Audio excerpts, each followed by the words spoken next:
멤버십 가입, 그리고 구독, 좋아요 정말 감사합니다.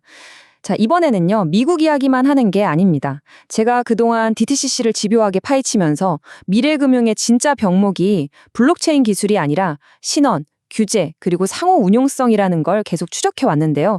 그리고 그 끝에서 파이의 KIS와 어떤 연결점이 있는지 봤었죠. 그런데 말이죠, 이 흐름이 미국만의 이야기가 아니라는 걸 이번엔 유로존의 움직임을 통해서 다시 한번 확인했습니다. 유럽 중앙은행 ECB가 드디어 디파이의 허상을 정면으로 건드리기 시작했고, 유럽도 결국 익명성이 아니라 식별 가능성 쪽으로 거대한 방향을 틀었다는 겁니다. 괜히 미국의 DTCC와 유럽의 유로클리어 같은 거대 기관들이 함께 캔톤 네트워크를 만든 게 아니에요. 결국 미국이든 유럽이든 다음 금융 질서의 핵심은 똑같습니다.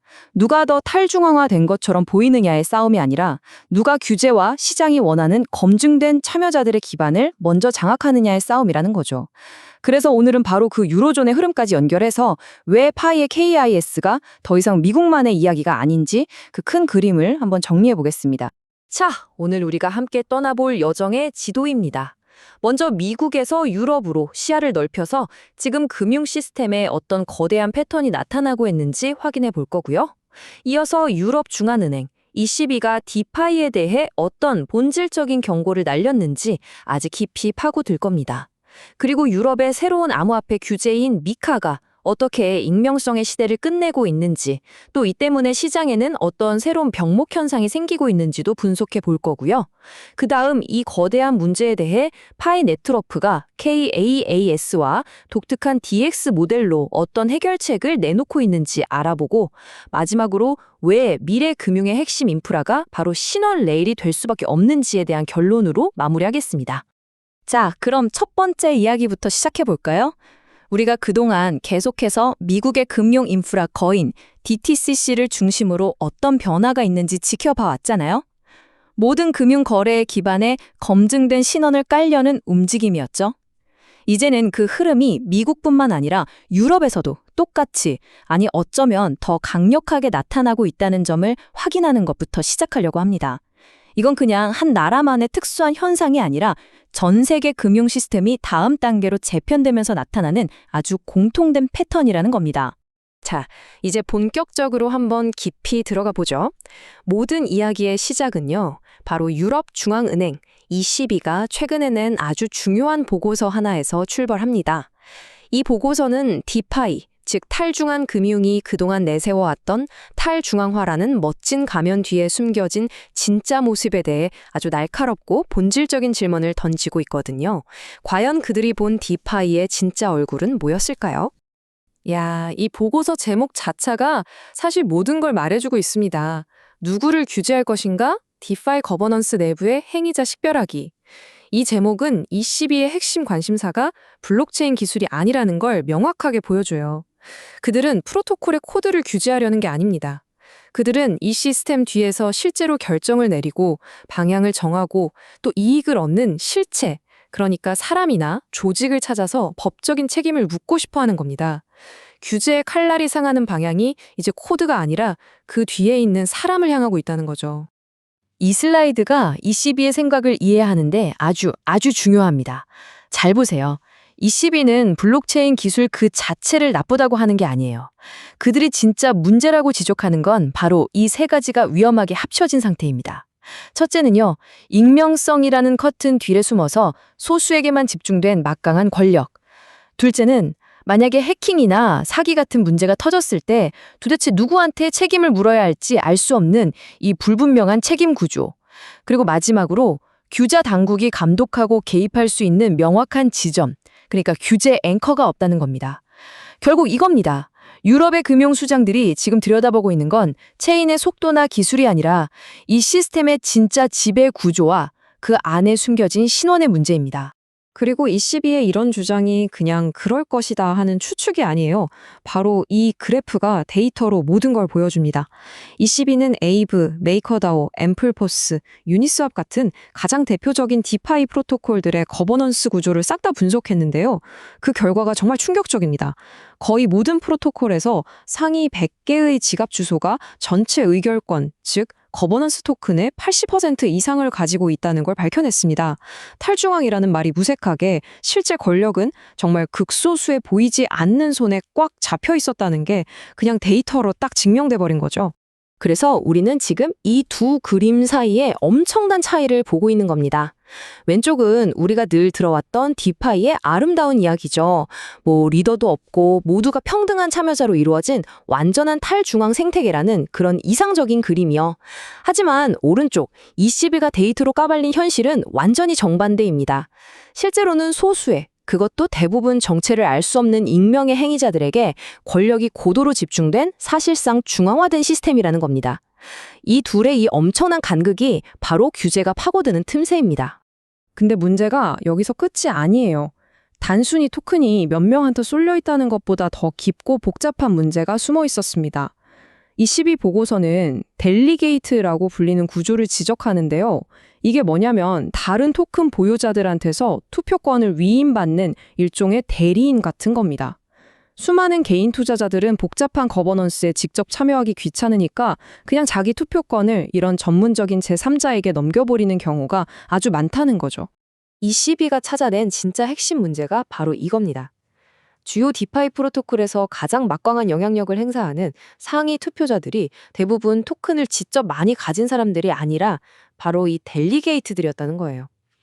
근데 더 심각한 건 이 강력한 델리게이트들 중 상당수가 누군지 알 수가 없다는 겁니다. 익명이나 가명으로 활동하니까요. 누가 누구한테 투표권을 줬는지, 이 델리게이트의 진짜 정체는 뭔지 그 연결고리를 찾기가 거의 불가능합니다. 이건 규제 당국 입장에서는 거대한 블랙홀 같은 거죠. 문제가 터져도 누구한테 책임을 물어야 할지 알 수가 없는 그런 구조인 겁니다. 이 숫자들 좀 보세요. 정말 말이 안 나올 정도입니다.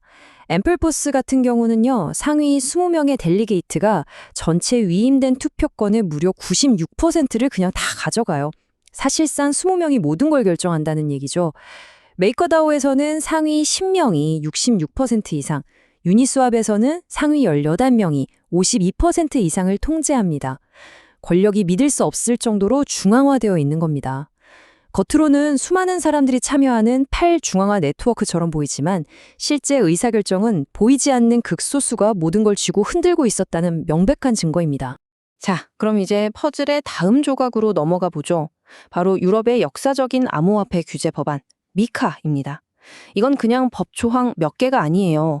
22가 보고서에서 제기한 문제들을 실제 행동으로 옮기는 강력한 집행 도구라고 보시면 됩니다. 이제 이야기가 어떻게 더 심각해지는지 한번 보시죠. 미카 법안에 아주 재미있으면서도 무서운 조항이 하나 있어요. 기본적으로 이 규제는 특정 개인이나 법인이 통제하는 모든 암호자산 서비스에 적용됩니다. 그런데 예외가 딱 하나 있습니다. 바로 어떤 중개자도 없이 그리고 완전히 탈중앙화된 방식으로 제공되는 서비스입니다. 여기서 이 완전히라는 단어에 진짜 힘이 실려 있습니다. 이 예외 조항이 앞으로 모든 디파이 프로젝트의 운명을 갈 기준점이 될 겁니다. 바로 이 지점에서 22 보고서와 미카가 딱 만나는 겁니다. 22 보고서는 그냥 연구자료가 아니라 규제 당국 손에 들린 공경 매뉴얼이나 마찬가지인 거예요. 디파이 프로젝트들이 우리는 완전히 탈중앙화되어 있으니 미카 규제 대상이 아닙니다 라고 주장할 때 규제 당국은 이 보고서의 데이터를 들이밀면서 아니, 당신들 시스템엔 상위 100개 지갑과 익명의 델리게이트라는 실질적인 통제자가 존재하니 완전한 탈중앙이라는 예외 조항에 해당 안 된다고 말할 수 있게 된 거죠. 이 한 문장이 모든 논쟁의 판을 뒤집어 버립니다. 이제 더 이상 중요한 건 프로젝트가 스스로를 디파이라고 부르거나 탈중앙이라는 마케팅 용어를 쓰느냐가 아니에요. 진짜 법적인 질문은 딱 하나입니다. 그래서 당신네 시스템을 실질적으로 통제하는 사람을 찾아낼 수 있나?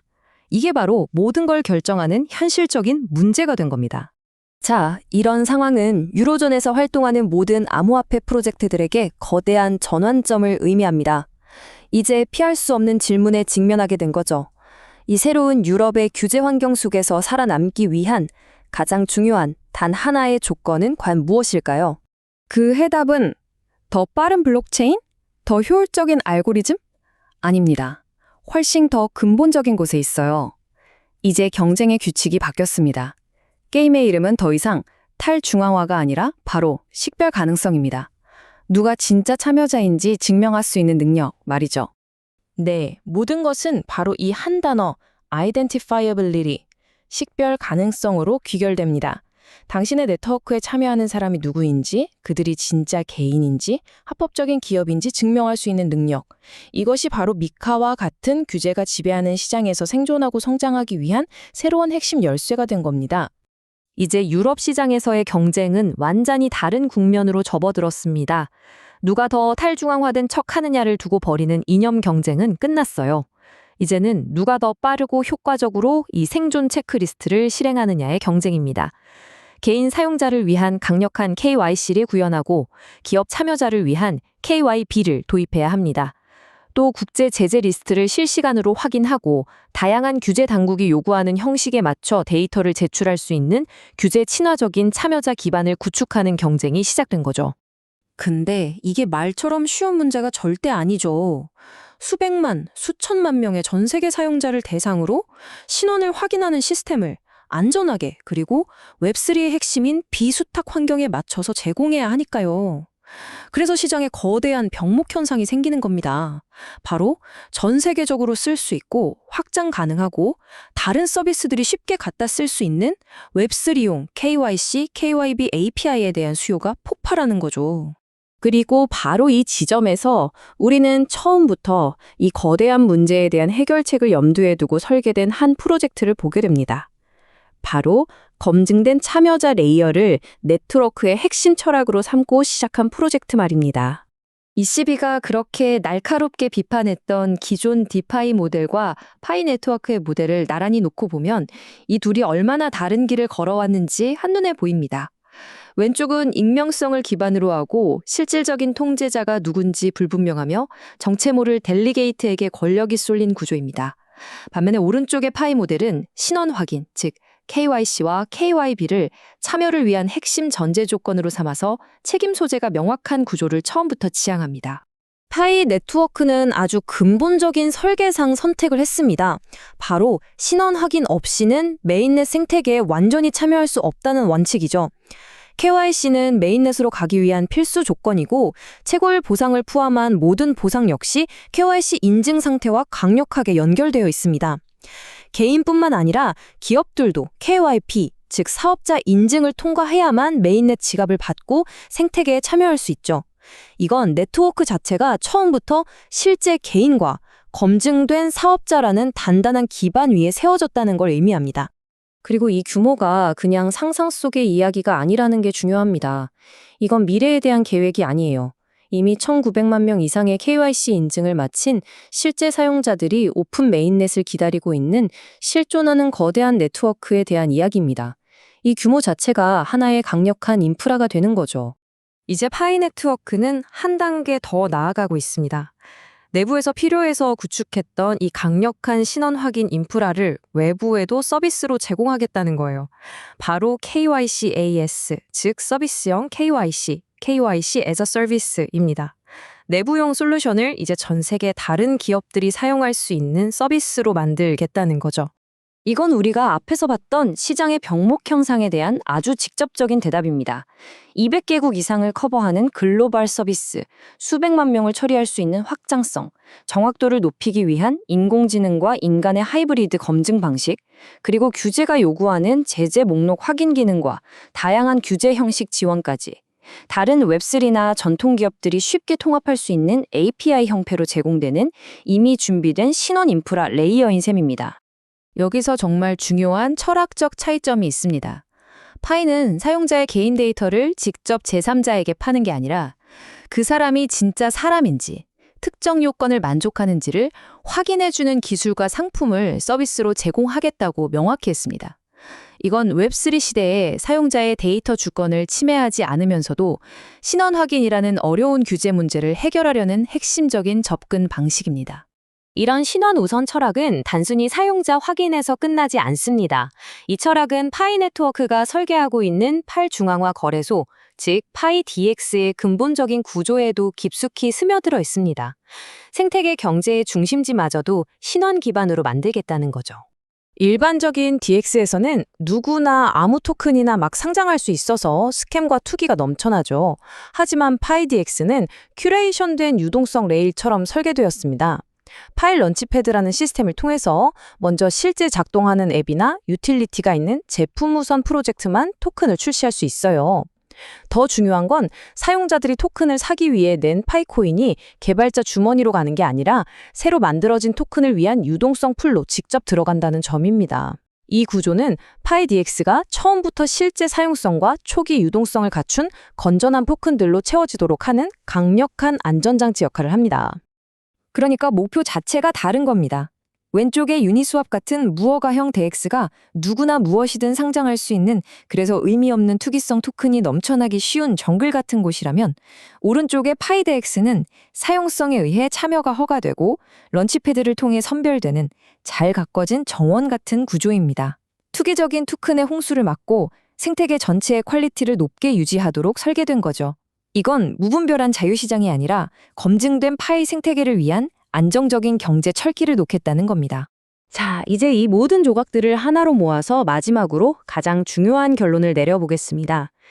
규제가 강화될수록 파이 네트워크 같은 프로젝트의 진정한 핵심 강점은 단기적인 코인 가격이 아니라 그들이 수년에 걸쳐 구축한 바로 이 신원 인프라 자체에서 드러나게 될 겁니다. 이 표가 오늘 이야기 전체의 흐름을 요약해 주는데요. 자, 흐름을 한번 보세요. 먼저 22 보고서가 익명성 뒤에 숨은 권력 집중이라는 문제를 딱 짚어냈습니다. 이 때문에 수많은 디파이 프로젝트들은 정당성과 책임성의 위기에 직면했죠. 이에 대한 근본적인 해법은 처음부터 검증된 신원을 기반으로 한 시스템입니다. 다음으로 미카라는 강력한 규제가 등장해 이 실질적 통제자를 법적으로 잡을 수 있는 도구를 만들었습니다.